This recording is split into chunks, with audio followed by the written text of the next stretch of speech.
আসসালামু আলাইকুম ভিউয়ার্স। যারা যারা টাইলসের কাজ করেন এবং যারা যারা টাইলসের কাজ করাবেন সে সকল মানুষদেরকে সবাইকে বলি, টাইলস বসানোর আগে অলটা সুন্দর করে ভেজানোর পরে টাইলসটা বসাবেন এবং অলটা সুন্দর করে ভেজানোর পরই আপনি সুন্দর করে একটু সিমেন্ট গুলা মেরে নেবেন। তাহলে আপনার টাইলসের গ্যারান্টিটা দ্বিগুণ হয়ে যাবে। যদি আপনি খালি দেওয়ালে টাইলস বসান গোলা না দিয়ে, আপনার যে কয় বছর লাস্টিং করবে গোলা দিয়ে বসালে তার চাইতে দ্বিগুণ লাস্টিং করবে, এটা আমি বলে যাচ্ছি গ্যারান্টি সহকারে।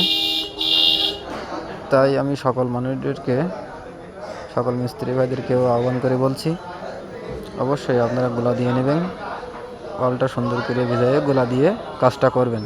আর টাইলস সোজ করার পরে টাইলসটা সুন্দর করে ফিনিশিং করে ধুয়ে নেবেন।